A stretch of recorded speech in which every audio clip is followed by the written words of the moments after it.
Hey, thanks for tuning in. Today we're going to talk about the 5 most expensive real estate or priciest real estate transactions in the month of January in New York City. If you like this podcast, like, subscribe, tell a friend. I'm a real estate agent in New York City. We have a team of industry professionals that can help you from buying or selling a home, renting, renovations. If you need introductions to contractors, lenders, we have it all. So contact us. I hope you enjoy the show. Talk to you later. Bye.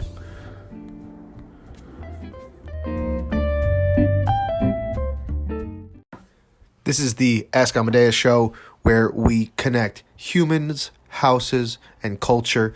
Talk about the issues surrounding housing and how it impacts your individual life, culture, and how it all wraps together because it's such an important part of our life.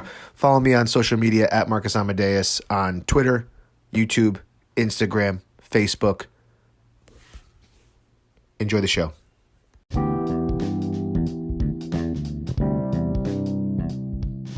Okay, so the month of January in New York City, 5 priciest New York City homes to sell last month. We actually had a big dip off. The 5 largest residential deals recorded in January added up to $97 million, which is a big drop from the $272.5 million in December when all 5 of the deals were at Vornado's Trust building, very luxury building on Central Park, 220 Central Park South, most at prices set in contracts years ago. So that means new development, there's contracts years ago, but then they close. So sometimes it'll take 2-3 years. You buy them on spec, and that's why they close later. So a little bit of an adjustment. All right, so here's a look at January's 5 largest closed deals. 8 East 75th Street. It's a 5-story townhome on the Upper East Side. It sold for $38 million to billionaire Israel Englander. And the home was actually tied to the Sackler family. If you're not familiar with the Sackler family, they're part of, made their fortune at Purdue Pharma, and it was an off-market deal. It closed on the 3rd, so that usually means, didn't go to the public market, but it was registered by the Department of Finance, and who knows what's going on here. If you've been following the news, the Sackler family has been sued many times over by different states, and this is around the opioid epidemic because they are behind the drug Oxycontin, and they basically were said to be soliciting this drug illicitly or with bad intentions, not telling about the full ramifications of the addictive qualities of this. So, number 1, 8 East 75th Street, 5-story townhouse, Upper East Side, $38 million. Ooh, yeah. Number 2, 92 Late Street, Penthouse A. This is Meryl Streep's 8-room condo in Tribeca. It sold for $15.8 million. The buyer was Anonymous, a limited liability company, Madison Park, NY. So just a little background. A lot of times could be wealthy individuals. It could be organizations. And in New York, they try to do this to have privacy when they're buying stuff, as they'll buy as a limited liability company. Also, sometimes if you're doing it as a rental property, you want to switch into a limited liability company in case you're renting. You secure that assets individually versus your whole net worth if you have some bad thing or get sued or something like that. So it's a full floor pad. It had 4 bedrooms, a wraparound terrace, and it was about 4,000 square feet of living space. The actress was represented by Sotheby's International Realty, Juliet Janessis, and Allison Kaufman. There was a lot of talk maybe about a year ago about not allowing these wealthy individuals to form limited liability companies for a few reasons. Some people are saying that you can't really track the money where it's coming from, and it should be public data, who's living where.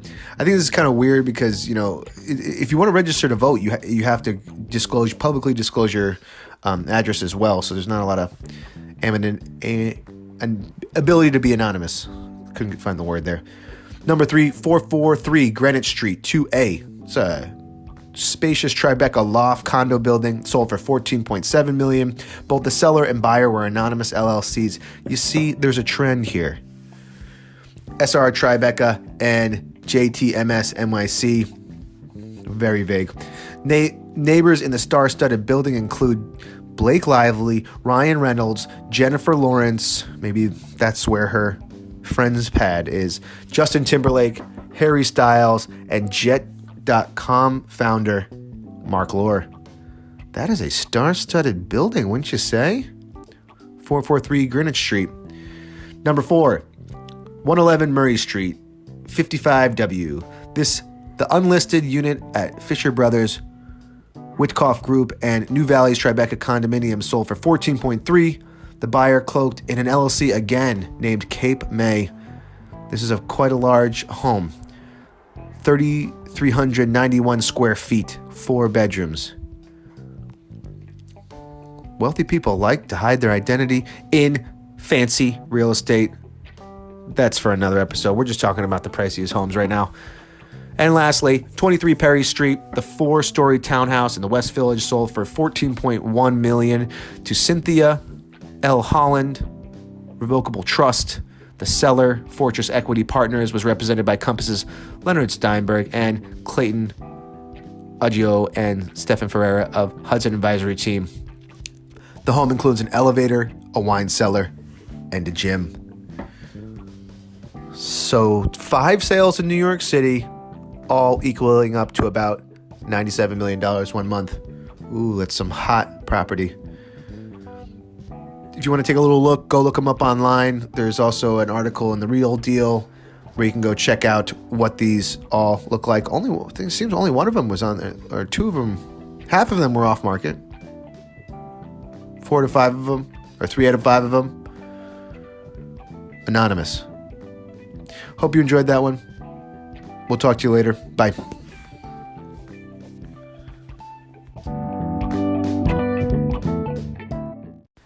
Have you ever thought about starting your own podcast? Well, this app, Anchor, which you can find on your phone and also works on a desktop browser, is a great way to get your podcast off the ground. It's really simple, straightforward, and I've used other services like Squarespace or hosting it on different platforms. It was a bit more cumbersome, but Anchor's a one-stop shop for recording, hosting, distributing your podcast. Best of all, it's 100% free and it's ridiculously easy to use. And now Anchor can match you with great sponsors who want to advertise on your podcast. That's a huge part of being able to do something creative. That means you can get paid to podcast right away. In fact, that's what I'm doing right now by reading this ad. And one of my favorite other parts about Anchor is that it distributes over many platforms. The analytics are really easy to track, and it's a good way to socialize and network with people too, because they have a discover feature. So go to anchor.fm/start to join me and the diverse community of podcasters already using the Anchor app. That's anchor.fm/start. I can't wait to hear your podcast.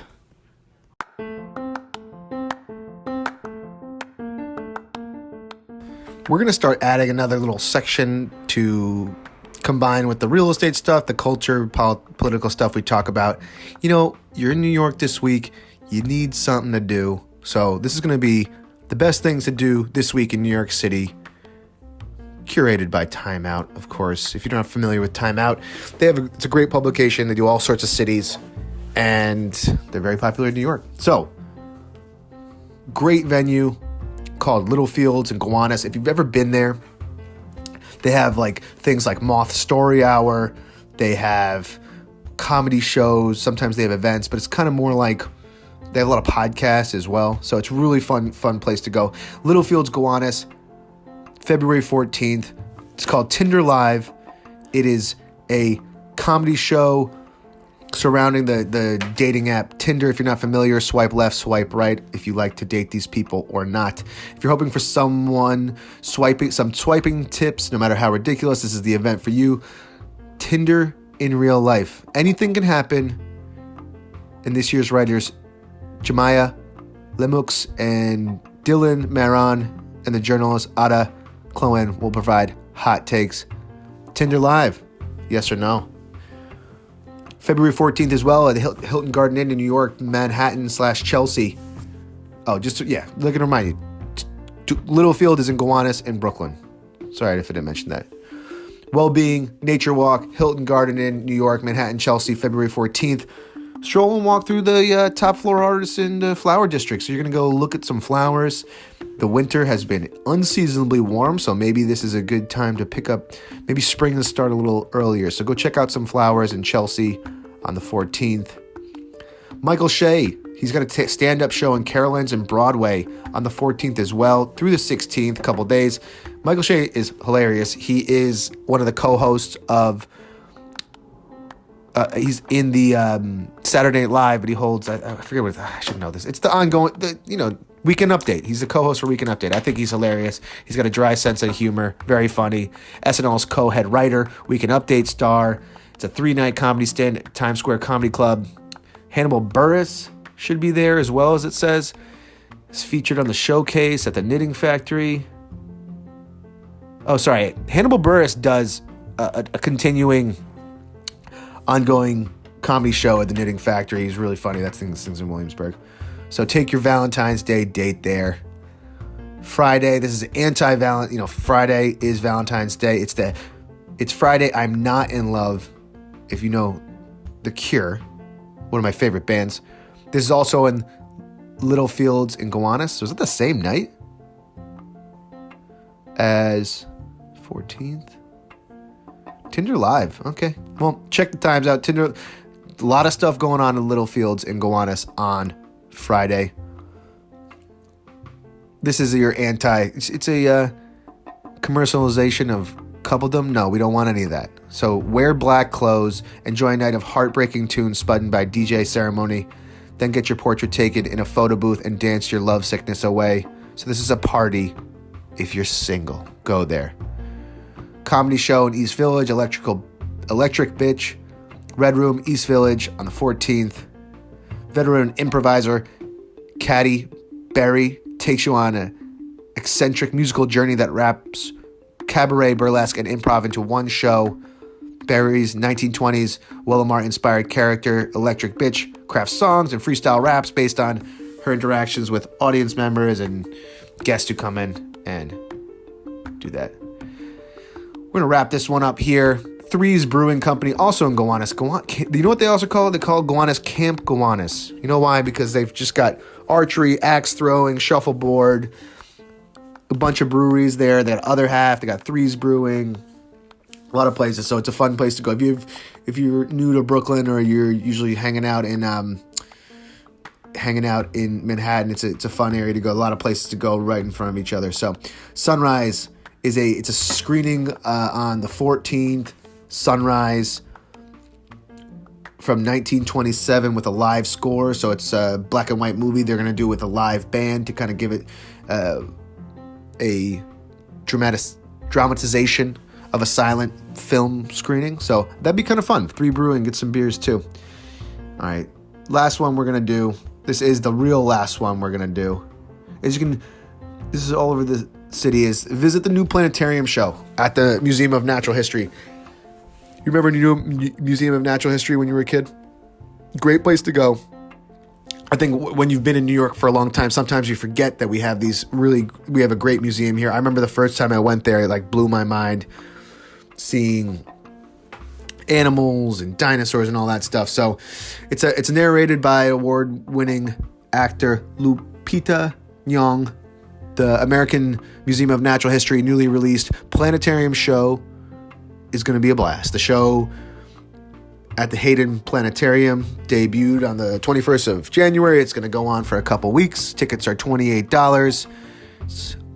It's the first show at the planetarium to use its newly installed high dynamic projection system, and which means you're going to be able to see all these crazy colors and high def. And if you've ever been to a planetarium, they're really cool. Giant screen. You kind of lay back a little bit. It looks like you're looking at the stars. It's trying to transport the audience into far corners of our solar system and beyond with detailed scenes drawn from scientific data collected by robotic explorers. We've sent to the moon, the icy volcanic surfaces of Jupiter's moon, and into the showers of the liquid methane on Saturn's moon. So it's pretty cool. Check it out. So we'll wrap that up. You got comedy, you got anti-Valentine's Day, you got flowers, and you got nature. Those are great things to go see. So hope you enjoyed. That's it for the podcast today. Tune in. We do one twice a week. Follow me online at Marcus Amadeus online. Also subscribe on YouTube.